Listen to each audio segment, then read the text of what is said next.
has gone near, I begin to wonder the wisdom of putting myself in this position, especially on Friday the 13th.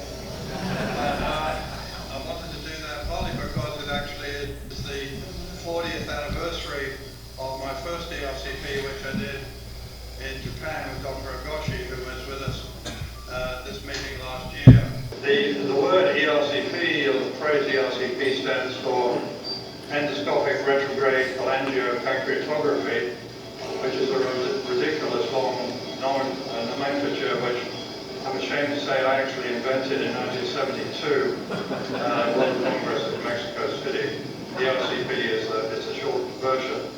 I actually tried to get the procedure called pancreatic biliary cannulation when I came back from Japan to England in 1971, simply because the initials PBC were rather similar to mine.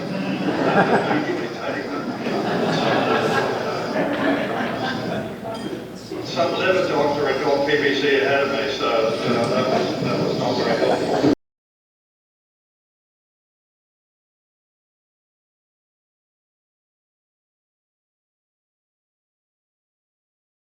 Familiar with the use of Botox as a therapeutic trial. It's not been really very scientifically assessed, but it's something that we've been using.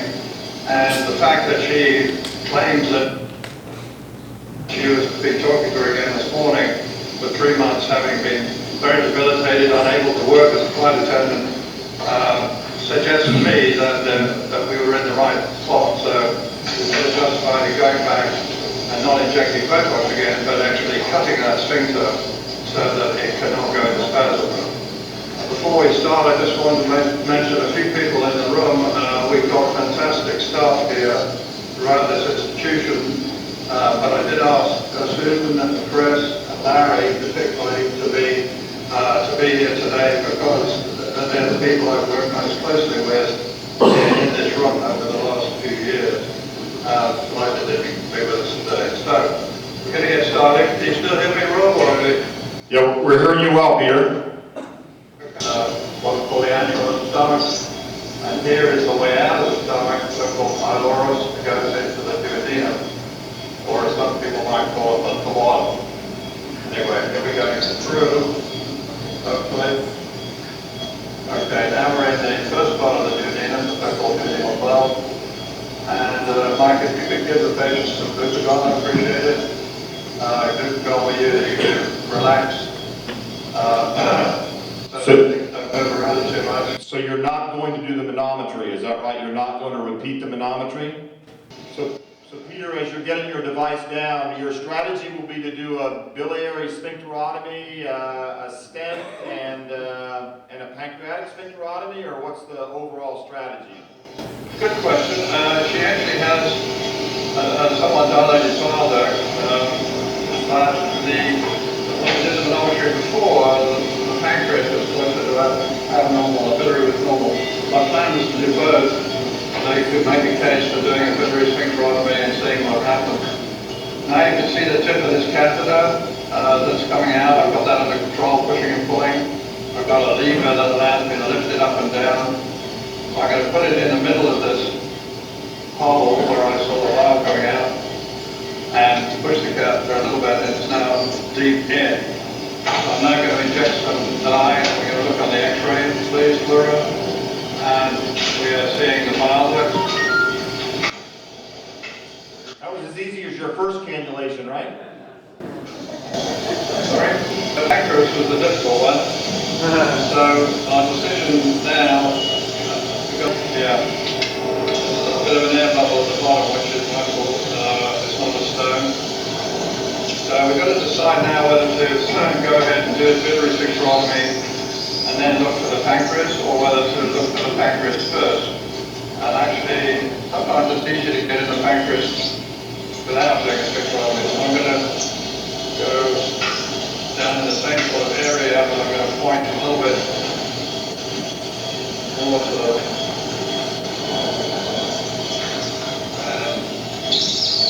injecting. That's bile duct again. That's probably what again. Right, I'm just trying to make this look difficult.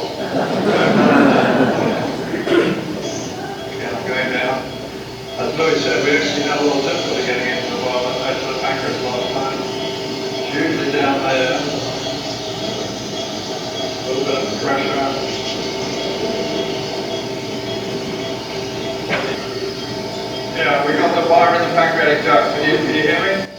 We can hear you, and we can see the catheter in the papilla. All right, let's have the fluoride, please. Can you see the wire in the pancreatic duct? We can. So this is an 018 wire, is that right, Peter? It is. I'm going to go to the All right, now I'm going to do what's called an exchange, which is to pull this catheter out and leave the wire in. Once we get to that duct, it's sometimes difficult. We like to maintain that access. I'm pulling out my catheter. Thorough off, please. They're coming out, but I'm leaving the wire in. Are you going to cannulate the bile duct with this papillotome, or you're not going to go over the wire? No, I'm leaving the wire in the pancreas. I'm going alongside the wire. Okay. I'm going to cannulate the bile duct with the sphincterotomy. I see. And then do a biliary sphincterotomy. And then I'm going to do a pancreatic sphincterotomy over the wire. So, coming out into the now. So this is the sphincterotome, and you can see it's got a exposed wire at the end, which we can make off. So I'm going to go hopefully into the bile duct. That's in the bile duct, yeah it is. You can see on the rubber image, you can put the wire in there deeper.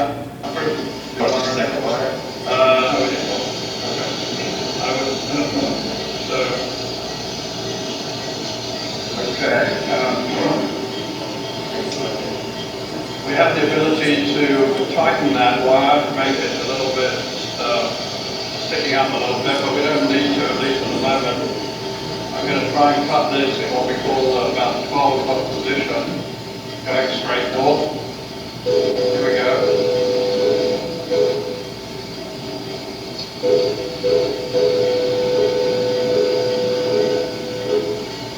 Okay, so that's basically cut through the biliary sphincter, and you can see how easily this sphincterotome will go in and out.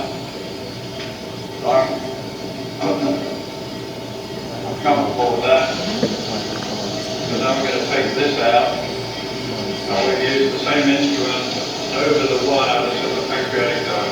So here we are in the pancreas now, and we're going to do a cut here. Do you use the same energy setting for your pancreatic sphincterotomy, Peter? Or do you go to cutting, or? Yeah, I do. As you know, some people swear that you've got to use cutting current so you don't get too much coagulation, which can scar. But I get around that by cutting quite quickly, like I just did. And we don't see a lot of coagulation. There is a risk of restenosis disease. Now that's going in and out pretty easily, so I'm comfortable with that. So we can just relax the sphincter a little bit, and